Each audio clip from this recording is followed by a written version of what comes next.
साधम। ओम नमः सिद्धेभ्य। ओम नमः सिद्धेभ्य। ओम नमः सिद्धेभ्य। ओम जय जय जय। नमोस्तु नमोस्तु नमोस्तु। नमो अर्यन्ताणं नमो सेद्धाणं नमो ऐरियाणं नमो वज्रायाणं नमो लोये सवसाणं। मंगलम भगवान वीरो मंगलम गौतमो गणी मंगलम कुंद कुंदारो जैन धर्मोस्तु मंगलम। सर्वमंगलम मांगल्यम सर्वकल्याणकारकम प्रदानम सर्वधर्माणां जैनम जयतु शास्त्रम जैनम जयतु शास्त्रम। अरिहंत देव वंदे गुरु वंदे नगणनाण्यरायो धम्मदया मे वंदे कमक कारणम शुद्धम। बोले जिनवाणी मात की जय हो। बोले स्वस्ति मात की जय हो। सुदृष्टि तरंगिणी नाम का ग्रंथ पंडित टेकचंद जी कृत, और यहाँ पर अपना जो प्रकरण चल रहा है कि दुष्ट जीवों का स्वभाव कैसा होता है वो बताया था कल, जोग के समान, है ना। अब आगे की बात करते हैं। पेज नंबर 327, गाथा नंबर 104, लास्ट नीचे। अपने अपने भावों से उपार्जित अर्थात कर्म द्वारा ही रोग की दीर्घता होती है। अब इसे ही बताते हैं। कच कच गद वीण शंखो जे पुव्वो पाय जंतु तण होई उदय काल अणठो भोगे ठयन नौर को पायो।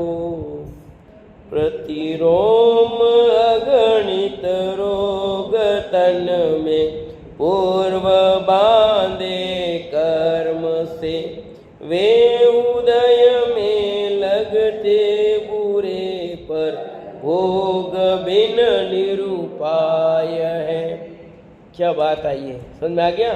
साफ साफ है, स्पष्ट है। कितनी बात कही गई है कि रोम रोम में अगणित रोग हैं। ये पूर्वोपार्जित कर्मानुसार जीव के शरीर में होते हैं। वे उदय में आते हुए अनिष्ट लगते हैं, तथापि भोगने ही पड़ते हैं, अन्य कोई उपाय नहीं है। क्या लिखा कि शरीर में जो रोम है, रोम एक दिखाई दे, छिद्र दिखते हैं, एक एक बाल रोम में, एक एक बाल जो रोम है वो, तो एक एक रोम में अगणित रोग हैं। कितने नहीं गिन सको इतने रोम हैं। वैसे सामान्य रूप से कहा कि एक एक रोम में 96 रोग हैं, ठीक है। पूरे शरीर में लगभग 6 करोड़ रोग है, ऐसे बताया है ना। हाँ, लगभग 6 करोड़ का सुनो पूरा, 5 करोड़ 68 लाख इतने हैं। मैं इसलिए मोटे तौर पे याद रखो आप 6 करोड़ियों का।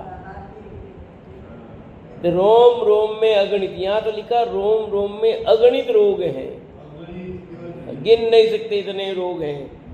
वे सब इस समय नहीं, पूर्वोपार्जित, तेने पूर्व में जो कर्म बांधे हैं उस कर्मों के अनुसार जीव के शरीर में होते हैं। है तो बहुत, पर उस कर्म के अनुसार वे होते हैं। उदय में आते हुए नहीं, जब वे उदय में आते हैं पड़े हुए हैं, और उदय में आते हैं तब कैसे लगते हैं? अच्छे लगते हैं कि बुरे लगते हैं? जब उदय में आते तो बुरे लगते हैं। तथापि भोगने ही पड़े, पर भोगने के अलावा क्या उपाय बताओ? अन्य कोई उपाय नहीं है भैया। उपाय क्या? कर्म बांधे हैं, हंसी हंसी ने रोई रोई ने भूख से, कर्म बांधा हंसी हंसी ने रोई रोई ने भूख से। भैया कर्म जब बांध रहे हंस हंस करके, टीवी देख रहा है, सीरियल देख रहा है, पिक्चर देख रहा है, फिर उसका फल आएगा तब क्या होगा? कोई जीव लड़ रहे कर हाँ हाँ बहुत आनंद कर रहा है, खाना खा रहा मस्का मस्का करके, आनंद ले ले करके, और 5 इंद्रिय के विषय भोगों को भोग कर रहा आनंद से, कभी कहीं कभी कहीं कभी कहीं कभी कुछ है, तो आनंद पर उसका बंद होगा तो क्या होगा? मैं भी जस्ट आने के पहले हितंकर को बोल के आया कि विचार कर तू कि अपन इतने घंटे हैं, 24 घंटे में अपन कितने घंटे धर्म के लिए लगाते हैं और कितने घंटे पाप में लगाते हैं। तो अपन पाप ज़्यादा करते हैं और पुण्य कम करते हैं, और फल चाहते हैं पुण्य का ज़्यादा, कैसे आएगा बता दो? हैं अपन 24 घंटे में कितनी देर में करते हैं? अपन 1 घंटा स्वाध्याय निमित्त नहीं कर सकते ढंग से, तो फिर क्या होगा? ये कितना है? इन संसारी जीवों के तन में देखें तो एक एक बाल के ऊपर अनेक अनेक रोगों की उत्पत्ति होती है। क्या लिखा? ये रोमन बाल, एक एक बाल के ऊपर अनेक अनेक रोगों की उत्पत्ति होती है। रोम रोम रोगों से परिपूर्ण है। रोम रोम में जितने हैं उसमें क्या है? रोगों से परिपूर्ण है, रोग भरे हुए हैं। इन बालों से आपका डीएनए निकालते नहीं निकालते? ये बाल किसका है? आपका बाल और मेरा बाल नहीं मिलता, बोलो है? क्या गजब है, सुनो। उस बाल से निकाल लेते कि किसका बाल है किसका क्या है, बोलो। संतान किसकी है निकाल देते हैं जिनसे, डीएनए से निकालते हैं संतान का। ये किसकी संतान है? माता पिता के डीएनए से निकाल देते कि निकाल देते? क्या हुआ कि आपका बाल दूसरे के बाल से नहीं मिलता। आपके बाल के तत्व अलग हैं, दूसरों के बाल अलग है। बोलो, आपका चेहरा दूसरों के चेहरे से नहीं मिलता, ये तो आपने सुना ही था। आंख नहीं मिलती, ये आपका अंगूठा देखो, सबके अंगूठे, आधार कार्ड है ना, आधार कार्ड में कर गए आपके अंगूठे उंगलियां। इतने लोग हैं, 7 अरब से ज्यादा लोग हैं, पर किसी व्यक्ति का अंगूठा नहीं मिलता, किसी की आंख नहीं मिलती एक जैसी। तो आप सोचो कर्मों की कितनी विचित्रता होगी। और पहले वाले से अब तक का नहीं मिलता। जो मर गए ना उनका अंगूठा, आपका अंगूठा नहीं मिल रहा है। 7 अरब तो जो मौजूद हुए, पर पहले जितने चले गए उनका। तो जीवों के परिणामों की कितनी विचित्रता है, जिससे कर्म के बंधु हुए उन प्रमाणों की स्वतंत्रता कैसी कैसी समझ में आ जानी चाहिए। आपका बाल दूसरों के बाल से नहीं मिलता, उसका डीएनए पूरा अलग, आपका अलग, पूरा अलग अलग। कितनी विचित्रता है। विचित्रता नहीं है, सत्य वस्तु स्वरूप ऐसा है। थोड़ा विचार करें ख्याल कैसा गजब का स्वरूप है योग। तो एक रोम रोम में कितने रोग भरे हुए हैं। इस जीव ने पूर्व में जैसे कर्म उपार्जित किए हैं उसी प्रकार से शरीर में रोग है। किसने दिए रोग? आपके शरीर में जो रोग आए ना, वो किसने दिए?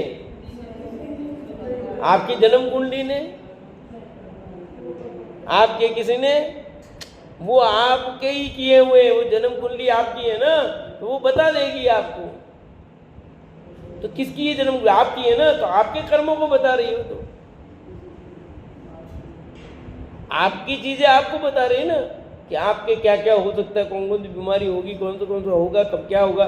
तो तुम्हारे कर्मों के फल को तो बेटा बता रहे हैं ना वो। भाई कर्म का उदय किस टाइप कब आ सकता है, वो योगी बता रहे हैं। तो आपने जैसे कर्म किए उसके अनुसार ही तो है वो। सबकी न्यारी न्यारी क्यों एक जैसी होती है क्या? राशि 12 है, परंतु कर्म जो जन्म कुंडली सबकी न्यारी न्यारी है ना, वो क्यों है? आपके कर्म न्यारे बने, उसके अनुसार बनी है। तो ऐसे आप समझो कि आपके शरीर में जो रोग उत्पन्न हुए हैं, वे रोगों का कारण कौन है? कि आपके ही पूर्वोपार्जित कर्म, और कोई नहीं है। पूर्वोपार्जित का मतलब वो 1 घंटे पहले भी हो सकते हैं, पूर्व भव के भी हो सकते हैं, इस भव के भी हो सकते हैं। पूर्वोपार्जित का अर्थ ऐसा नहीं लगाना कि वो बहुत हजारों लाखों वर्ष पुराने होंगे, ऐसा नहीं है। अंतर्मूर्त पहले हुए वो पूर्वोपार्जित हो गए। ये क्या कहा? आपने अंतर्मूर्त पहले कर्म बांधे, वो उदय में आ सकते हैं अंतर्मूर्त बाद। कि क्या आज मैंने कुछ गड़बड़ खाया तो मुझे दस्त लगी भैया, अपन कहते हैं जैसे, तो खाया गड़बड़, तब कर्म बंधे, उदय में आए, समझ नहीं। तो 2 कारण हो गए। एक तो आपने ऐसे कर्म बांधा कि आपका शरीर ऐसा हजम नहीं कर सकता, वही, और फिर वर्तमान में और गड़बड़ हुई, तो दोनों मिल गए कि नहीं मिल गए? तो कर्म जो आपने बांधे उसी का फल मिलने वाला है, दूसरों के किए कराए का कर्म का फल आपको नहीं मिलेगा। बाप करे और बेटा भोगे, ऐसा नहीं है। जैसे होटल पे लिखा था कि बाप बेटा खाए, बाप खाए और बेटा भरे। बाप खा जाएगा, बेटा भरेगा। ठीक है, अपना खा जाओ, बेटा कब आने वाला है खाएंगे। पर गए ये लो बिल कि मेरा नहीं, आप, मैंने तो खाया, मेरा बेटा भरेगा, मैं क्यों भरूं? कि नहीं, आपका नहीं, आपके बेटे, बाप ने खाया तो उसका बिल है, तो भरो। तो बात समझनी जैसी है। सत्ता में वे विद्यमान है, सत्ता में स्थित है। सत्ता में विद्यमानता के समय तो कोई भी रोग दुखदायक नहीं है। जब सत्ता में पड़े तब तक तो कोई बात है नहीं, परंतु जब आबादा काल पूर्ण होने के बाद उदय में आएंगे तब महाभयानक दुख देंगे, अनिष्ट लगेंगे, दीर्घ वेदना प्रकट होगी। सत्ता में पड़े हैं तब तक तो कोई बात नहीं है, पर जैसे आबादा काल पूरा हुआ और वे उदय में आएंगे, और उदय में आने के बाद जो फल देने वाले हैं, तब बड़ी तकलीफ होगी। होगी नहीं होगी? सारा यही है कि नहीं? सत्ता में पड़े तब तक तो क्या है, कुछ नहीं होता है, पड़े रहो कोई बात नहीं। जैसे उदय में आते हैं हालत खराब हो जाती है। सबकी परिणति ऐसी है। और ऐसे होता ना, कोई चीज होती है कि इतनी पुरानी है भैया, पुरानी थी अब हुई है, पुरानी ध्यान दिया ही नहीं कभी, है ना? कैसे लग जाता कर जाए, जैसे भी निर्मल को लग गया, बता इतनी पुराना तुमको लगा था ना, तुमने उस समय ध्यान नहीं दिया, तब ये तो उस समय जो लगा था मामूली, अपने को ध्यान दिया नहीं कि माथे में लग गई, कहीं चोट लग जाती है, कुछ ज़्यादा दिन ठीक है, वहाँ ठीक है, फिर वो धीरे धीरे धीरे अंदर में कब होता, फिर वो, इसको तो तुम्हारे 8-10 साल हो गए भैया, क्योंकि अंदर में उस समय हल्का था पर ध्यान दिया नहीं, वह ठीक है, कुछ ज़्यादा नहीं, चलते रहते, फिर बाद में धीरे धीरे धीरे धीरे अंदर होते। तो वो रोग तो उस दिन का है ना, पर इतनी तकलीफ नहीं थी, यानी कर्म का उदय विशेष आया नहीं था। अब वो सत्ता में तो पड़ी थी ना तब से, अब उदय में आई था, घबरा रहे तो, चोट तो तब की है ना, यानी कर्म तो तब का बांधा हुआ है, आज का नहीं बंधा है, अब तो उदय में आया है। उदय में आया है तो उसका फल तो भोगना ही पड़ेगा। दीर्घ वेदना प्रकट होगी, उनके आगे आत्मा दुख भोगता भोगता शिथिल हो जाएगा। क्या कहा? उसके आगे आत्मा दुख भोगते भोगते क्या हो जाएगा? क्योंकि कष्ट भोगते हैं, सहे नहीं जाते हैं, आदमी थक जाता है, हार जाता है, कुछ नहीं होता, अब मेरे से नहीं होता है, पड़ा रहते हैं, न मंदिर जाने की इच्छा होती है, न स्वाध्याय करने की इच्छा होती है, न खाने की इच्छा होती है, न उठने की इच्छा होती है, न कहीं जाने की इच्छा होती है। होता नहीं होता? ऐसा बोलो, हैं? चाहते हुए भी आप उठ नहीं पाते हो, शरीर शिथिल हो जाता है बिल्कुल, जबरदस्ती मन मार के खूब कोशिश करते तो भी अब नहीं टका जा, पड़े रहो भाई। अब ऐसी स्थिति बन जाती है, और सब भुक्तभोगी है कि नहीं बोलो? सुमन दीदी, हो कि नहीं हो? बोलो इधर, ऐसा होता है कि नहीं होता है? चाहते हुए भी आप, जो नहीं चाहते उनकी बात छोड़ो, तो चाहते हुए भी नहीं आ पाते, शिथिल हो जाएगा, अनेक कष्ट उत्पन्न होंगे। उन्हें नष्ट करने की सामर्थ्य किसी की भी नहीं है। उनको नष्ट करने की सामर्थ्य, मंत्र तंत्र जंत्र देव साधन ज्योतिष वैदिक इत्यादि सभी उपाय व्यर्थ हो जाते हैं। मंत्र हो, तंत्र हो, जंत्र हो, देव हो, साधन हो, ज्योतिष हो, वैदिक सभी उपाय व्यर्थ हो जाते हैं। कब? पूर्व पाप परिणामों का निकाचित बंध भोगने से ही नष्ट होता है भैया। देखो, मंत्र भी होते हैं, तंत्र भी होते हैं, जो सब होते हैं और इनसे रोग ठीक भी होते हैं, पर कब? जब पुण्य का उदय होगा तो ही काम करेगी दवाई। मंत्र तंत्र जंत्र तंत्र कुछ भी, जब पुण्य का उदय नहीं हो तो तुम कितनी दवाई कर लो, कितने ही मंत्र कर लो, कितने ही तंत्र कर लो, कितनी ज्योतिषी लगा लो, कुछ भी कर लो, कुछ नहीं होगा। मैंने प्रश्न पूछा था जब सीख रहा था ज्योतिष, अभी भी सीखता हूँ, करता हूँ, देखता हूँ, तो क्या उसको बदल सकते हैं हम? नहीं, झूठा नहीं है, झूठा मत को, झूठा कहोगे जिनागम को झूठा कह दोगे आप। द्वादशांग में ज्योतिष है, वो जिनागम में ज्योतिष है, आयुर्वेद है, सब है जिनागम में। पूरा द्वादशांग में कितने मंत्र हैं। अब मैं पूछता हूं, आपने मंत्र बोला और उसकी शुद्धि हो गई? हम शुद्धि करते ना, ओम ह्रीम अमृत शुद्धि करते कि नहीं करते? शुद्धि हो गई? फिर नहीं हुई? हुई। उस मंत्र का प्रभाव, शुद्धि नहीं हुई तो कैसे मानोगे आप? अब आपको मंत्रों से सारा अंग न्यास करते हैं, अंग न्यास करने के बाद तो मंत्र ही तो किए, और क्या किया है? जिन प्रतिमा में क्या किया है बताओ ना, प्रतिष्ठित की तो मंत्र ही तो किए ना, और कुछ किया बताओ? इसलिए ये मंत्र भी हैं, उनका प्रभाव भी है, परंतु आप उससे सब कुछ काम होगा ऐसा मानते हो, वो गलत है, मिथ्यात्व का है, वो समझना है। जब तक मंत्र भी तभी काम करेंगे जब पुण्य का उदय होगा। पुण्य का उदय नहीं होगा तो कोई मंत्र तंत्र जंत्र दवाई कोई काम नहीं करती। छठा में लिखा ना, मणि मंत्र तंत्र बहु होई, मरते न बचावे कोई नहीं बचा सकता आपको। यही तो यहाँ लिखा है कि मंत्र तंत्र जंत्र देव साधन ज्योतिष वैद्य इत्यादि सभी उपाय व्यर्थ हो जाते हैं, सारे उपाय। अरे मैंने सब तरफ देख लिया, डॉक्टर के पास भी गया, देवी देवताओं के पास भी गया, ज्योतिषियों के पास भी है, ज्योतिषियों 50 के पास गया, पर कोई आराम। पर पुण्य का उदय हो, आप छोटा सा मंत्र भी काम कर जाता है, एक छोटी सी गोली काम कर जाती है। 10 होता कि नहीं होता है?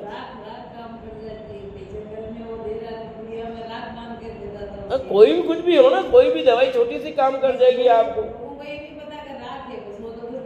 बस दवाई है, आपके पुण्य का उदय होना चाहिए। किसके हाथ का प्रभाव है? मैंने हाथ घुमाए, आप ठीक हो जाओ,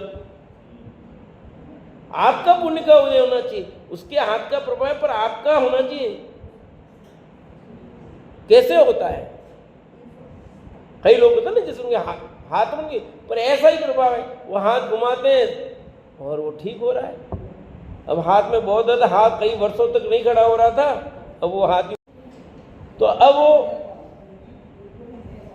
अभी है, अब हाथ घुमाता है और ठीक हो जाता है। तो वो तुम्हारा पुण्य का उदय होगा तो होगा, पर कई ऐसे भी है जिनका नहीं हो रहा है। भाई सबके हो रहा है ऐसा नहीं है, कुछ ऐसे भी तो हैं जिनका नहीं हो रहा है।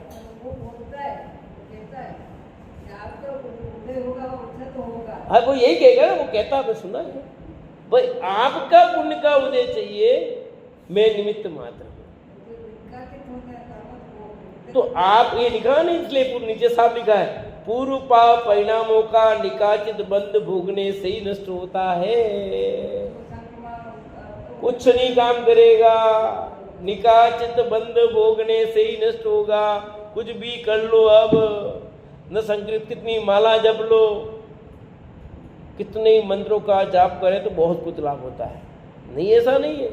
पर कब? जब कर्मों ने आदिनाथ को नहीं छोड़ा।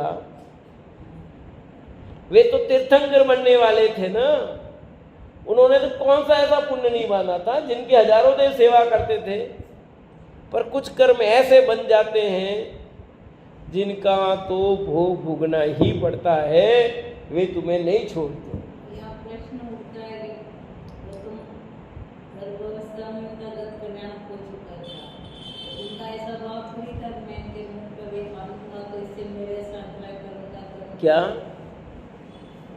जब राजा थे उन्होंने ऐसे बेटों के मुंह बंधवाए तो उनका ऐसा भाव थोड़ी था मैं इनको भूखा मारूंगा, इनसे ऐसा मेरा नहीं, फिर भी ऐसा बंधा, ऐसा भाव नहीं था उनका। उनका कोई भाव नहीं था।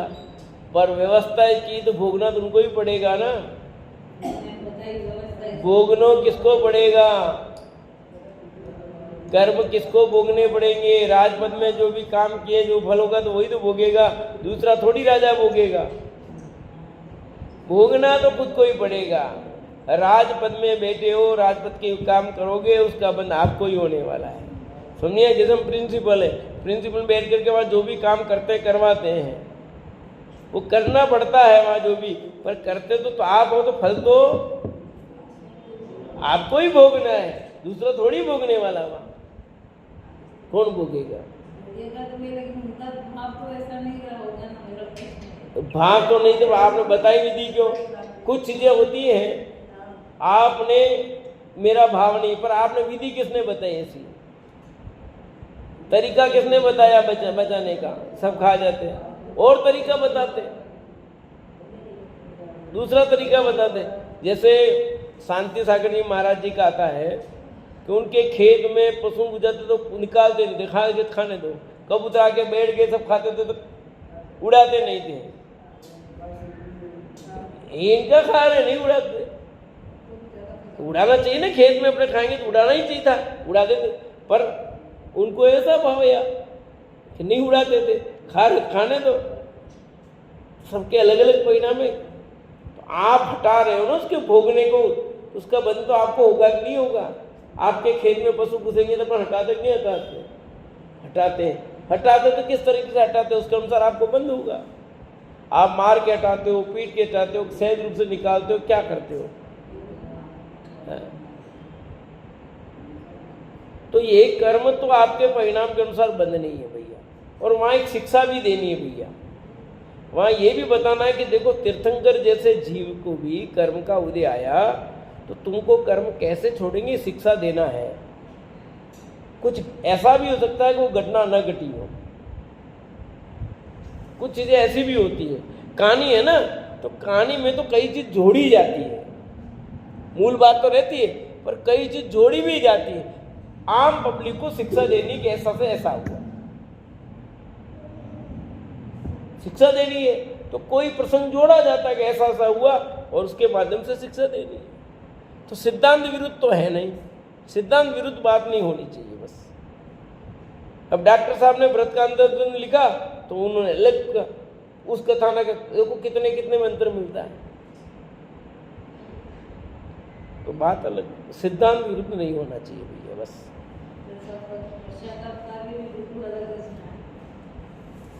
पूर्व पाप परिणामों का निकाचित बंध भोगने से ही नष्ट होता है, और कोई इसे नष्ट करने का उपाय नहीं है। इसके अतिरिक्त कोई उपाय नहीं, भोगो बस। ऐसा जानकर विवेकी धीर धर्मात्मा पुरुषों को उदय में आए असहता के समय समता से दृढ़ रहना योग्य है। बस क्या शिक्षा दी यहाँ पर कि अब कर्म उदय में आया है तो क्या करना? एक उपाय है कि उसको समता भाव से उसको भोगो, बाकी कोई उपाय, भोगना तो है ही, अब भोगना तो पड़ेगा ही, पर अब आप उसको दुखी हो करके भोगते हो या शांतिपूर्वक भोगते हो, समता भाव से भोगते हो, ये आपके हाथ में बस। संता भाव से भोगोगे तो नवीन कर्मों का बंध नहीं होगा, और असंता भाव से भोगोगे तो बंध होगा। तो पहले पाप बंधा था, उदय आया, फिर पाप बंध रहे, फिर उदय में इस टाइप से आएगा। दुख नष्ट करने का तथा रोग नष्ट करने का तो उपाय है, परंतु काल का उपाय नहीं है, अब ऐसा बताते हैं। देखो फिर क्या बता रहे हैं गजब बात, कि दुख को नष्ट करने का उपाय तो है, रोग भी नष्ट करने का उपाय है, पर काल को कौन नष्ट कर सकता है? कि है वो भी उपाय, काल का भी है उपाय तो, पर यहाँ जिस अपेक्षा से कहा गया वो समझना भी। बाकी काल का नष्ट करने का उपाय भी यदि नहीं होता तो कोई भगवान नहीं बन सकता। समझ में है कि नहीं?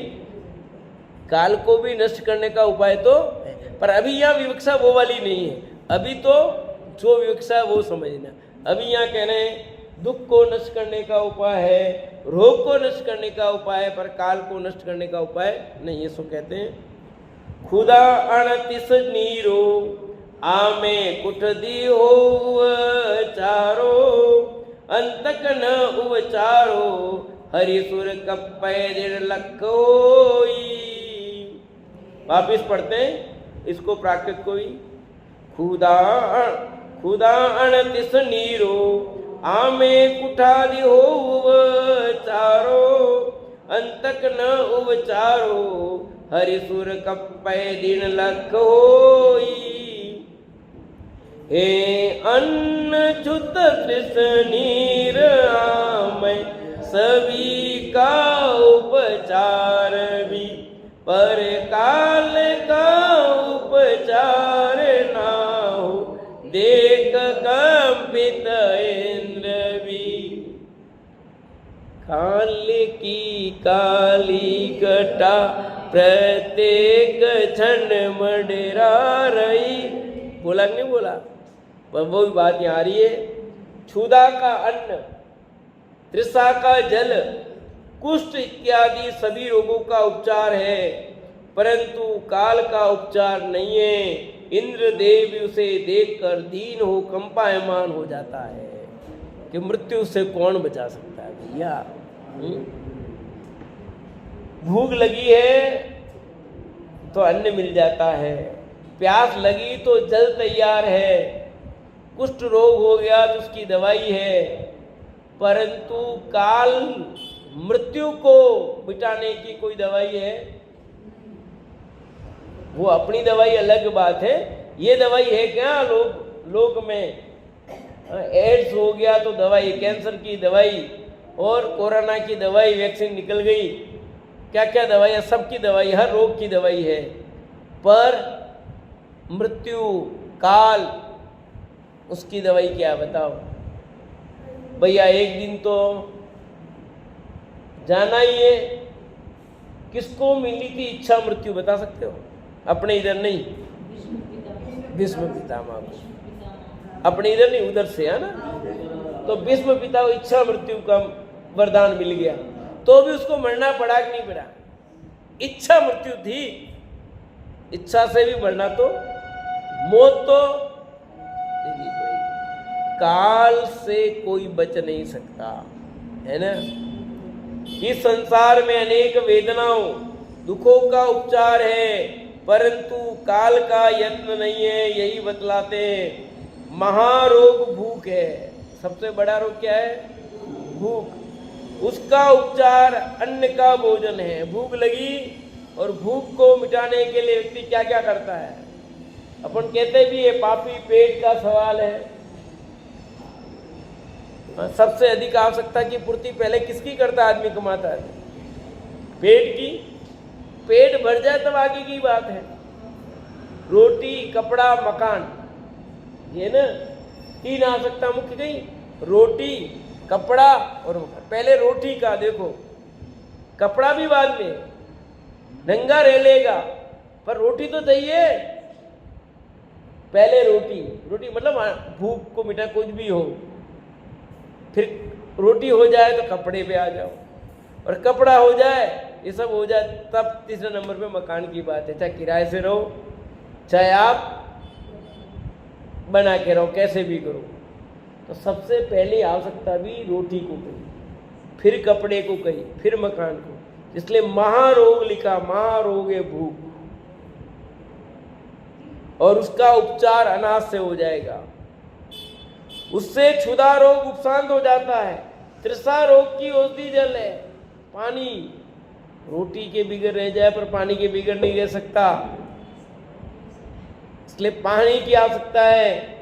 तो प्यास बुझाने के लिए पानी मिल जाएगा, प्यास बुझ जाएगी। तृषा जल से उपशांत हो जाती है। कुष्ठ रोग, वायु, पित्त, ज्वर, क्षय, खांसी, श्वास इत्यादि रोगों को नष्ट करने वाली अनेक औषधियां बताई गई हैं, उनसे रोग उपशांत हो जाता है।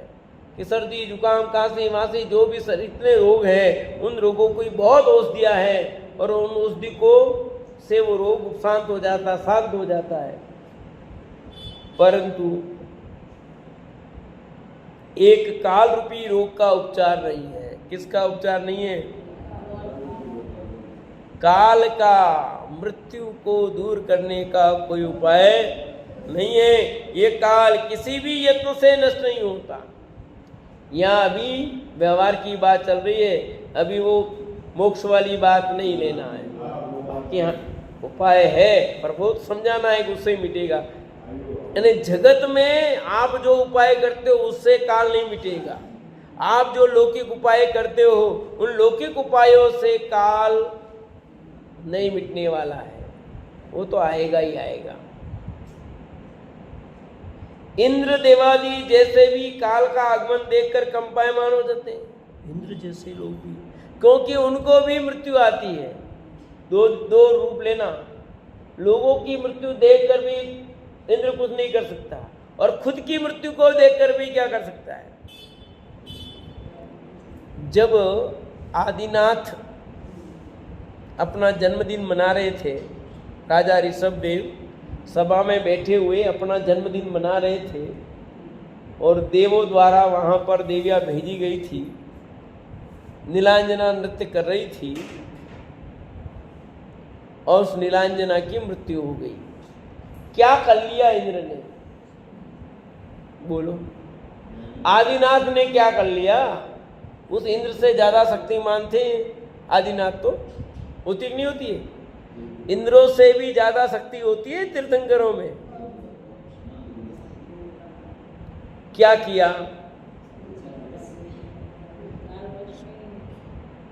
हो गई वैराग्य भावना, भाई दीक्षा ले ली, पर उसको बचा तो नहीं सके कि मैं निमित्त बना हूं, मेरे कारण ये आई, डांस किया, इसको मैं बचा लूं। इतना शक्तिमान हूं मैं तो। हाँ, जिनकी एक उंगली भी कोई मोड़ नहीं सका नेमिनाथ ने, तो बहुत ही ताकत इनमें भी थी, कोई ताकत में तो कमी नहीं थी ना। तो जिनकी एक उंगली भी कोई मोड़ नहीं सकता, चक्रवर्ती की सेना आ जाए तो मोड़ नहीं सके, इतने शक्तिमान होने पर भी उस नीलांजना को बचा नहीं सके। बचा देना चाहिए था ना।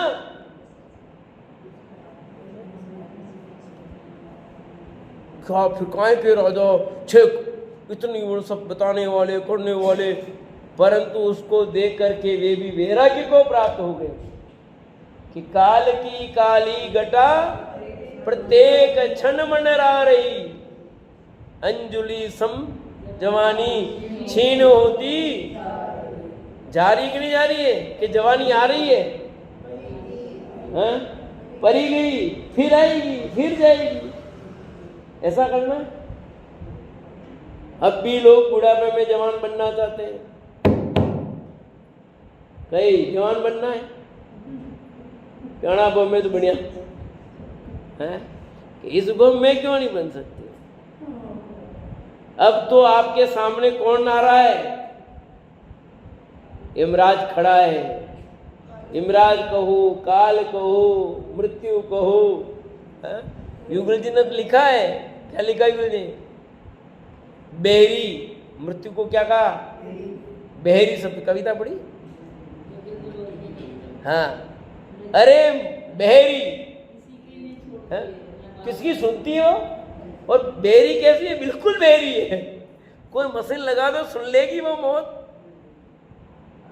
क्या उपमा दी उसको? बेरी की उपमा दी है उन्होंने कि किसी की नहीं सुनती वो है,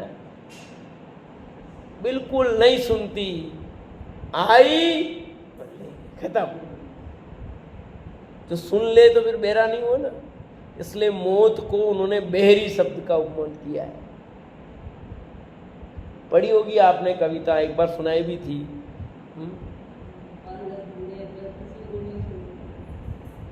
यहाँ एक किताब भी अपने पढ़ी है कविताओं की, गलती किसमें? हाँ, बहुत अच्छी अच्छी कविताएं हैं। हाँ, कविता ही है उस किताब में पूरी। क्या कह रहे हैं यहाँ? इंद्र देवादि जैसे भी काल का आगमन देखकर कंपायमान हो जाते हैं, उसका नाम मात्र सुनने से ही बड़े बड़े योद्धा दीनता धारण करते हैं। कि मौत का नाम सुनते ही बड़े बड़े योद्धा बहादुर भी दीनता धारण कर लेते हैं। डॉक्टर ने कह दिया अब कोई उपाय नहीं है, सिर्फ भगवान का नाम लो। क्या होता है फिर? सब घबरा गए, सब पैसा बेकार गया। इतना पैसा करे डॉक्टर साहब कुछ भी करो और हम पैसा लाएंगे, कोई बात नहीं आप करो। डॉक्टर अरे भाई पैसे की बात नहीं है, अब हमारे हाथ में कुछ नहीं है, जितना भी समय निकाल ले, घंटा 2 घंटा दिन निकाल ले, आप घर ले जाओ, सेवा करो, और आप नहीं जाते हो तो रखो, उसमें हमें मना नहीं, हमारी तरफ से हम पूरा प्रयास करेंगे, हम तो भाई, पर हमें ऊपर वाला भी कुछ नहीं कर सकता है?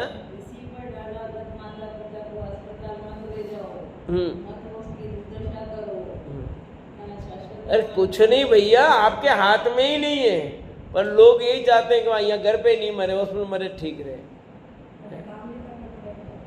तो हॉस्पिटल में मरेगा, उसकी मौत जहाँ लिखी है वहीं मरेगा भैया, कोई दूसरी जगह कैसे मरेगा? जिसका मरण जहाँ लिखा है ना वहीं जाके तो मरेगा। अभी प्रज्ञामती माता जी का अवसान हो गया, ठीक है, अब उनकी बाण समय शिखर, अब वो देखो उनकी मौत उस समय शिखर लिखी उस स्थान पर, तो वो यहाँ से कब की भावना में समय शिखर, पंचतीर्थ भी नहीं करना, नहीं अपने समय शिखर पे ले जाना। तो जिसकी मौत जिस स्थान पर जिस समय लिखी है वही होगी, कोई आगे पीछे नहीं कर सकता भैया। आपके कदम उस तरफ जाएंगे, आपके पैर उस तरफ चले जाएंगे, कौन किसको बचा देगा? जिस जगह जो होना है वहीं जाओगे।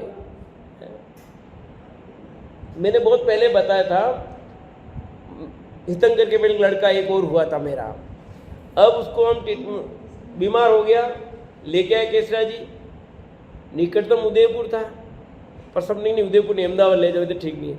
हम किधर चले? अहमदाबाद की तरफ। खेरवाड़ा हिम्मत नगर पहुँचे नहीं कि हॉस्पिटल के सामने ही, अभी तो पहुँचे ही नहीं, जा ही रहे थे, और इधर हॉस्पिटल है वो बच्चों का ही, और सामने उसकी मौत हो गई।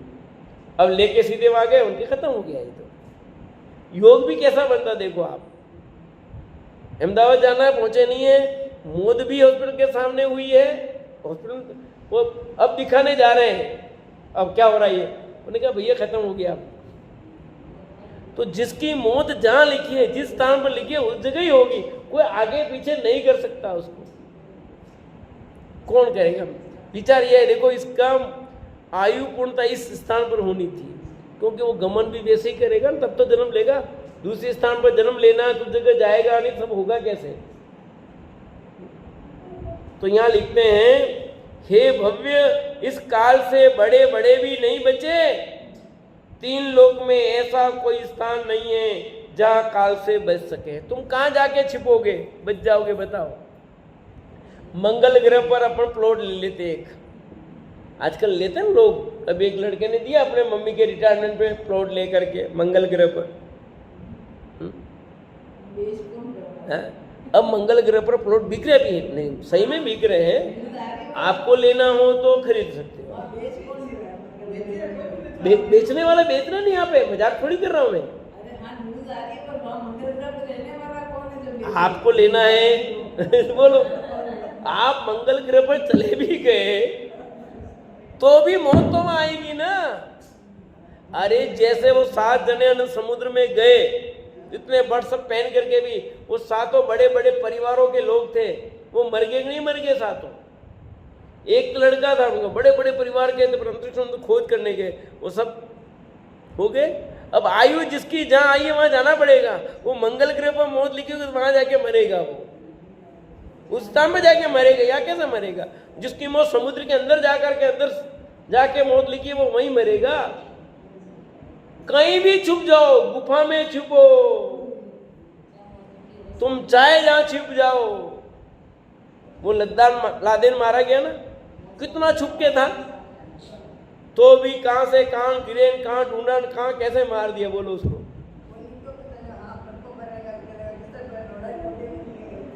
तुम खुद कहीं भी उतर जाओ ना।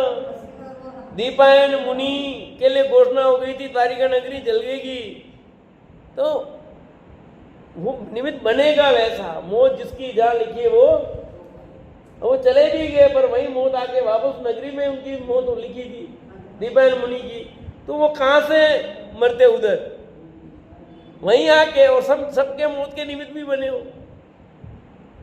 तो ये लिखा है, समस्त स्थानों में से जहां कहीं भी जाओ वहां ही मरता है, वहां ही यह मरता है। तो हे धर्मात्मा, यदि तुम काल से बचना चाहते हो, तो जो मैं उत्तर कह रहा था, तो मोक्ष में पहुंचने का उपाय करो। अभी तो आप कह रहे थे कोई उपाय नहीं है, और अभी आप उपाय कह रहे हो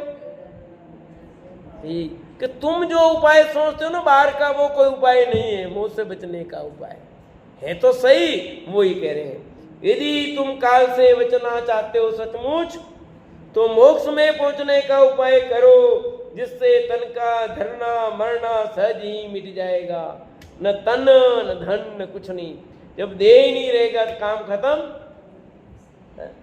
शरीर से सदा काल से रहित हो गए, अब न जन्म न मरण न कुछ नहीं होगा।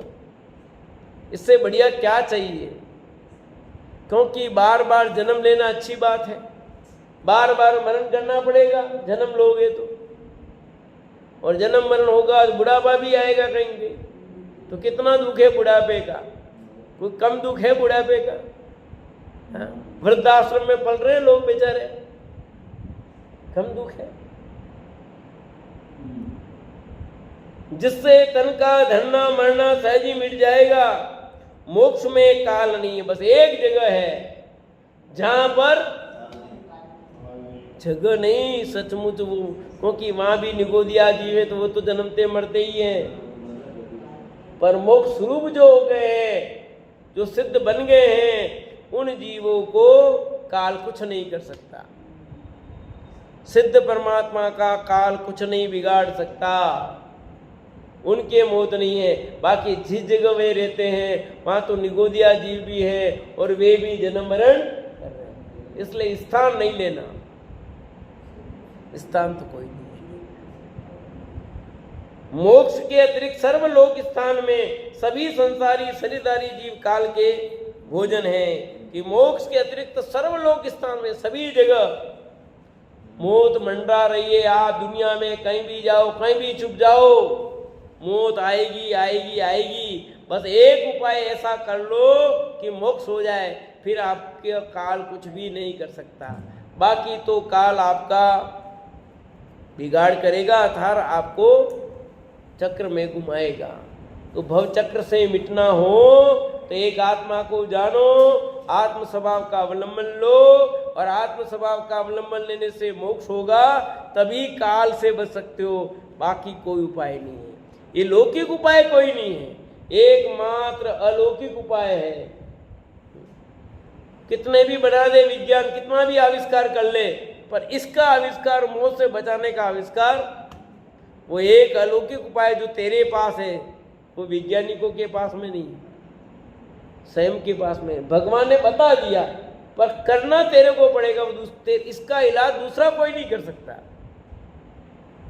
आपको भूख लगी है तो रोटी में खिला सकता हूँ, पानी पिला सकता हूँ, पर मोक्ष का उपाय स्वयं को करना पड़ेगा। आत्मा को जानने का उपाय स्वयं को करना पड़ेगा।